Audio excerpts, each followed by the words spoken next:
السلام عليكم ورحمة الله وبركاته. طلاب اعدادي اهلا بكم. في الفيديو بتاع النهاردة هنتكلم على اول فيديو من كورس تأسيس في الماث. عندنا اول فيديو بيتكلم بعنوان Basics Operation and PEMDAS. هنعرف يعني ايه الكلام ده دلوقتي. الكورس ده موجه لمين؟ موجه لكل طلبة اعدادي، اولى اعدادي وتانية اعدادي وتالتة اعدادي. في الكورس بتاعنا هنتكلم عن ماث بيزكس، حاجات المفروض احنا نبقى عارفينها او واخدينها قبل كده، بس طبيعي الحاجات دي هتبقى مهمة جدا لانها يعتبر اساسيات، فبالتالي ان احنا لازم نراجع عليها ولازم نبقى عارفينها. خلونا نبدأ كده واحدة واحدة، الموضوع هيبقى سهل جدا، مجرد حاجات بنفتكرها بس هي اساسيات. خلينا نبدأ بالبيزك اوبريشنز. البيزكس اوبريشن يعني ايه؟ يعني احنا عندنا حاجه اسمها الاديشن. حد يفكرني يعني ايه اديشن؟ اديشن يعني مثلا لما اجي اقول لك 2 بلس 2، اديني بعمل اديشن يعني بلس. سبتراكشن يعني ايه سبتراكشن؟ بعمل 2 ماينس 2. مالتيبليكيشن يعني 2 باي 2. عندك ديفيجن يعني 2 ديفايدد 2. دي الاوبريشنز اللي انا عايزك تبقى عارفها. نخش بقى على ايه يا مستر هو البيم داس ده. دي رموز. يعني ايه؟ اول حاجه نبدا بالبي. البي عندنا بتدل على بارنسس. يعني ايه بارنسس؟ يعني اكواس. يعني مثلا ده قوس وده قوس وده قوس، فبالتالي يبقى احنا عندنا دي اشكال الاقواس بتاعتنا، فيبقى بي بترمز الى الاقواس اللي هي بارنس. تاني حاجه عندنا الاكسبوننت. يعني ايه اكسبوننت؟ اللي هي الباور. يعني لما اجي اقول لك 2 باور 2، 4 باور 2، الباور دي يبقى هي كده الاكسبوننت. خلينا نخش على الحرفين اللي بعدهم، بيبقى ام دي. ام ودي اللي هي multiplication و division. بنبدأ ايه from left to right. هناخد مثال ونعرف ان ايه الكلام ده اكتر. عندك بقى اخر حرفين اللي هو ال A وال S اللي هو ال addition وال subtraction. يبقى احنا كده خلصنا ال PEMDAS. يعني ايه اصلا الكلام ده بقى؟ دي بتبقى زي الاوردر اللي احنا المفروض نمشي عليه في العملية بتاعتنا. لما نيجي مثلا لو احنا مشينا خلاص من الصفحة دي وناخد مثال على اللي احنا لسه قايلينه هنا، تعرف تحسب لي دي؟ تعالوا نفهم واحدة واحدة ازاي نحل حاجة زي كده. هنا هنحل بأي كلام، مثلا نعمل 3 بلس 2 بلس 2 وبعدين نروح عاملين باي 5. لا، الموضوع مش هيمشي كده. الموضوع هيمشي ازاي بقى؟ هيمشي بالترتيبات اللي قلنا عليها. PEMDAS. البي اللي هي قلنا ايه؟ رمز للأقواس. فيبقى أول حاجة نبدأ بيها القوس. تعالوا نبص في الورقة اللي احنا كنا قايلينها. بعد كده هنبدأ بايه؟ القوس، وبعدين بعدها لو في باور، وبعدين مالتيبليكيشن وديفيجن ليفت تو رايت. فخلونا نكمل. احنا جينا عندنا لقينا ايه؟ لقينا في قوس. فالقوس ده بيبقى ايه؟ 4. بعدين نخش على المالتيبليكيشن، يبقى 4 باي 5، وهنا في بلس 3 زي ما هي.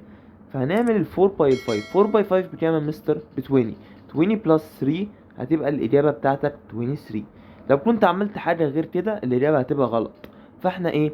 بنعرف الأساسيات من هنا. يعني احنا هنا خلاص عرفنا الأوردر هيمشي ازاي، وهنكمل على كده. خلونا نبدأ تاني. هنا المثال التاني ده أول حاجة هنبدأ بيها ايه؟ هنبدأ يا مستر بالإكواس. عندك الإكواس اهي، هتبدأ بإيه بعدها؟ الباور. الباور ده كام؟ 2 باور 3.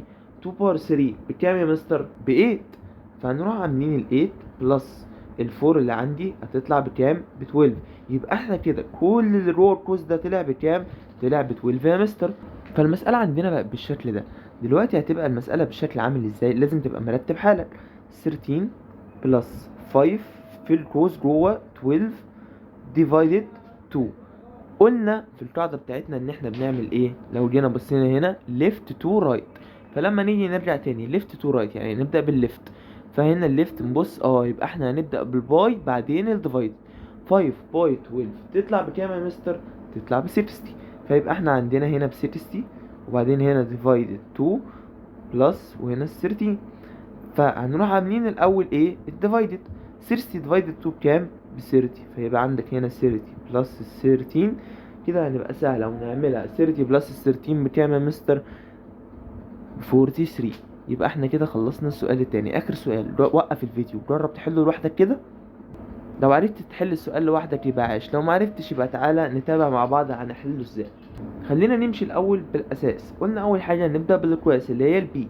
يبقى عندنا هنا 3 بلس 1 بكام؟ 4. يبقى احنا عندنا 4 باور 2 ديفايدد 2، وهنا في 2 وهنا في 6. تمام.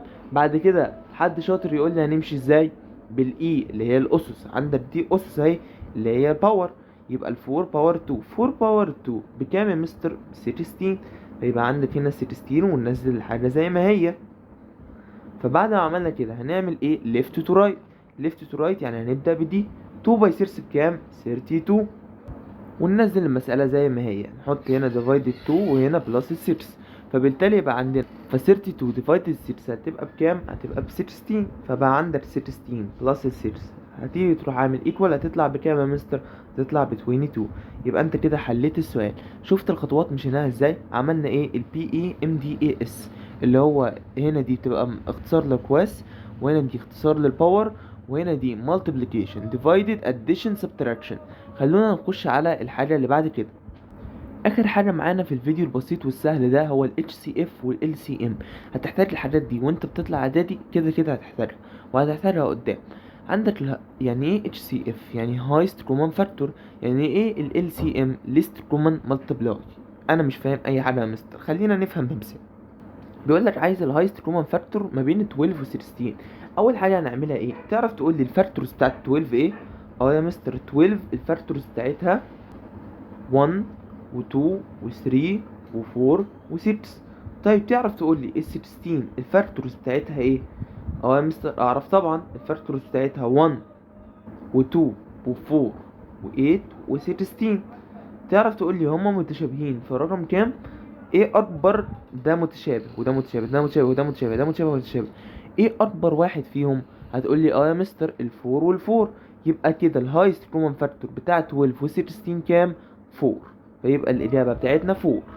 يبقى احنا كده فهمنا فكره ال HCF، وهي ان احنا بنشوف الفاكتورز بتاع كل رقم وبنجيب الهايست كومن فاكتور. نخش بعد كده على ال LCM. بيقول لك بقى عاوز ال LCM ما بين الأربعة والستة. أول حاجة بنعمل إيه هنا؟ بنشوف المالتيبليكيشن، يعني الفور مالتيبليكيشن بتاعتها إيه؟ والله يا مستر الفور والإيت والتويلف والسكستين والتويني، يبقى مضاعفات الفور. نخش بعد كده على السيرس. مضاعفات السيرس إيه؟ 6 12 18 نكمل 24.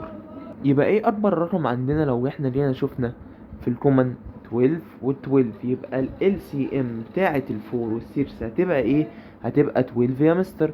يبقى احنا كده خلصنا. اخر حاجة اقولها لك، بنستخدم امتى ال HCF وبنستخدم امتى ال LCM.